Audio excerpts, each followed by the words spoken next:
perkenalkan, saya Langgar Wahyuda Wibisono, nomor NIM 0402011242. Saya dan teman-teman saya sekelompok akan presentasikan terkait jenis data dan metode pengumpulannya. Di sini saya bersama rekan-rekan saya ada Nur Fitriana Sari, Sinta Purnamasari, Nadifa Salsabilah, dan yang terakhir Muhammad Irfan Amirullah.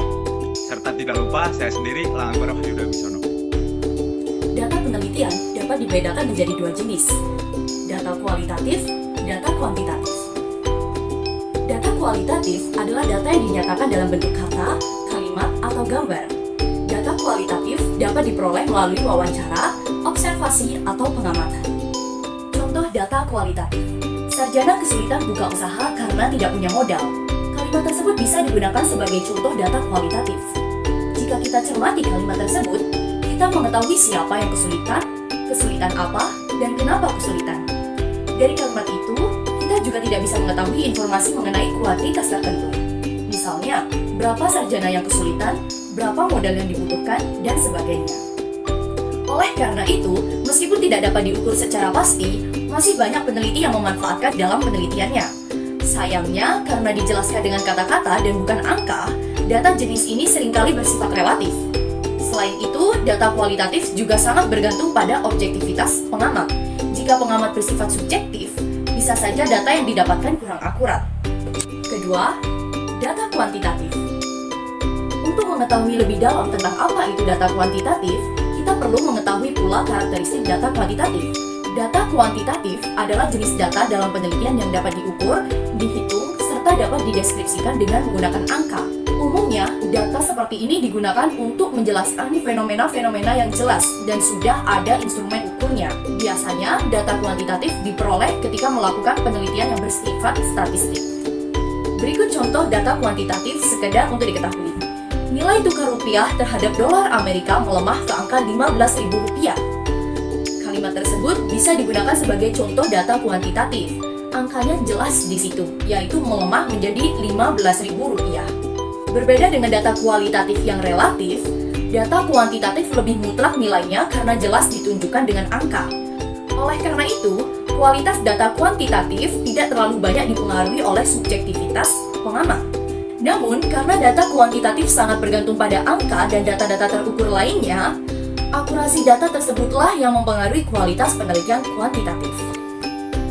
Di penjelasan bab 3 ada dengan judul pengumpulan data, di mana pengumpulan data yaitu mengumpulkan dan mengukur informasi tentang variabel-variabel yang ditargetkan guna menunjang kebutuhan dalam suatu penelitian.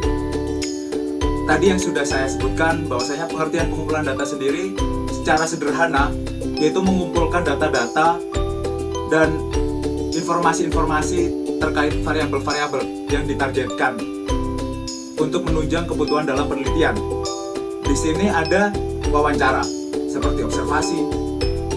Terus ada juga sebagai kuesioner. Kuesioner bisa untuk sasaran target, di mana data diambil dari variabel-variabel yang sudah target diwawancarai, observasi, dan kuesioner, lalu untuk bahan penelitian. Setelah itu, bab selanjutnya ada tujuan pengumpulan data. Sebenarnya apa sih tujuan pengumpulan data? Kalau pengertian dari materi, tujuan untuk memperoleh informasi yang dibutuhkan dalam rangka mencapai tujuan penelitian yang diungkapkan dalam bentuk hipotesis merupakan jawaban sementara terhadap pertanyaan penelitian. Jawaban itu masih perlu diuji secara empiris, dan untuk maksud inilah dibutuhkan pengumpulan data. Data yang dikumpulkan oleh sampel yang telah ditentukan sebelumnya. Sampel tersebut terdiri atas sekumpulan unit analisis sebagai sasaran penelitian. Jadi setelah pengumpulan data, masa kita nggak tahu dong pengumpulan data untuk apa? Di sini jelaskan bahwasanya tujuan pengumpulan data itu untuk memperoleh informasi yang dibutuhkan untuk penelitian. Meskipun dalam bentuk hipotesis yang merupakan jawaban sementara, tujuan pengumpulan data itu, ntar pengumpulan data akan diuji secara empiris, yang dimana data tersebut yang masih bersifat hipotesis atau jawaban sementara diuji lagi agar benar kevalidannya. Dan tentunya sampel-sampel tersebut terdiri atas sekumpulan unit analisis sebagai sasaran penelitian. Prinsip pengumpulan data ada tiga, yaitu yang pertama adalah data lengkap. Data lengkap adalah pengumpulan data statistik, bukan memerlukan data yang banyak, namun harus berupaya semaksimal mungkin untuk dapat menghimpun data secara lengkap. Sebanyak apapun data yang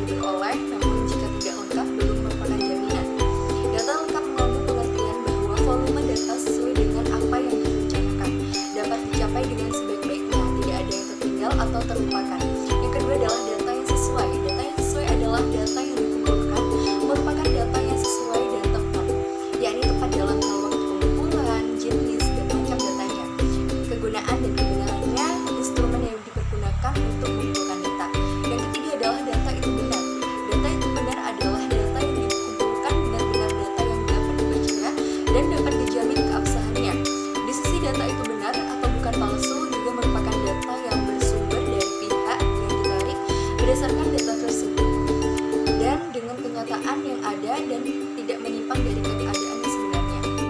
Selanjutnya adalah tentang teknik pengumpulan data. Teknik pengumpulan data merupakan cara yang digunakan untuk mengumpulkan informasi-informasi atau fakta-fakta yang ada di lapangan sebagai bukti penelitian. Terdapat 4 teknik pengumpulan data. Yang pertama, teknik observasi. Yang kedua, teknik wawancara. Yang ketiga, teknik angket. Dan yang keempat adalah teknik dokumentasi. Yang pertama adalah teknik observasi. Nah, teknik observasi merupakan kegiatan untuk memperoleh informasi yang diperlukan untuk menjawab masalah penelitian dengan menggunakan panca indera, seperti penglihatan, penciuman, perasa, dan juga pendengaran. Nah, observasi ini dilakukan untuk memperoleh gambaran real suatu peristiwa atau kejadian untuk menjawab pertanyaan penelitian. Bentuk-bentuk observasi menurut Bungin dibagi menjadi 3. Yang pertama adalah observasi partisipasi. Observasi partisipasi ini merupakan metode pengumpulan data yang digunakan untuk menghimpun data penelitian melalui pengamatan dan penginderaan di mana peneliti terlibat dalam keseharian informan. Yang kedua adalah observasi tidak terstruktur. Nah, observasi tidak terstruktur ialah pengamatan yang dilakukan tanpa menggunakan pedoman observasi, sehingga peneliti mengembangkan pengamatan berdasarkan perkembangan yang terjadi di lapangan. Dan yang ketiga adalah observasi kelompok, yakni pengamatan yang dilakukan oleh sekelompok tim peneliti terhadap sebuah isu yang diangkat menjadi objek penelitian. Teknik pengumpulan data yang kedua adalah teknik wawancara. Nah, menurut Sugiono, wawancara adalah pertemuan 2 orang untuk bertukar informasi dan juga ide melalui tanya jawab. Nah, sehingga dapat dikonstruksikan makna dalam suatu topik tertentu.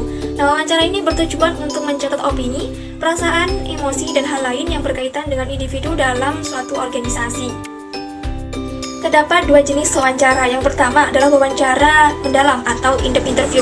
Nah, dalam wawancara ini peneliti menggali informasi secara mendalam dengan cara terlibat langsung dengan penghidupan informan dan bertanya jawab secara bebas tanpa pedoman pertanyaan yang disiapkan sebelumnya, sehingga suasananya lebih hidup dan dilakukan berkali-kali. Untuk wawancara yang kedua adalah wawancara terarah atau guided interview. Nah, dalam wawancara ini peneliti menanyakan kepada informan hal-hal yang telah disiapkan sebelumnya, berbeda dengan wawancara mendalam. Nah, wawancara terarah memiliki kelemahan, yakni suasana tidak hidup karena peneliti terikat dengan pertanyaan yang telah disiapkan sebelumnya. Sering terjadi pewawancara atau peneliti lebih memperhatikan daftar pertanyaan yang diajukan daripada bertatap muka dengan informan, sehingga suasananya terasa kaku. Teknik angket. Dalam teknik angket atau kuesioner terdapat cara menyusun pertanyaan. Yang pertama, kuesioner terbuka atau disebut sebagai open end item. Kuesioner terbuka yakni suatu kuesioner di mana penulisan pertanyaan tidak disertai dengan pilihan jawaban, sehingga responden dapat menjawab secara bebas dan terbuka luas sesuai dengan pandangan atau pendapat dan pengetahuannya. Kuesioner tertutup atau disebut sebagai closed end item. Kuesioner tertutup yakni kuesioner di mana penulisan pertanyaan disertai dengan pilihan jawaban, sehingga responden tinggal memilih dari jawaban yang disediakan oleh peneliti. Teknik dokumentasi. Dokumen mencakup segala keperluan data yang diteliti seperti foto, video, film, memo, surat, catatan harian, catatan khusus klinis, dan segala macam yang bisa dijadikan sebagai informasi tambahan bagian dari studi kasus. Kesimpulannya yakni 1. Terdapat 2 jenis data, yaitu data kualitatif dan data kuantitatif. Yang kedua, tujuan pengumpulan data ialah untuk memperoleh suatu data yang lengkap dan memperoleh informasi yang dibutuhkan. 3. Pengumpulan data dapat dilakukan dengan beberapa teknik, yaitu observasi, wawancara, kuesioner, dan dokumentasi. Terima kasih telah menonton video kami. Semoga bermanfaat. Jangan lupa like, subscribe, dan komen ya. Wassalamualaikum warahmatullahi wabarakatuh.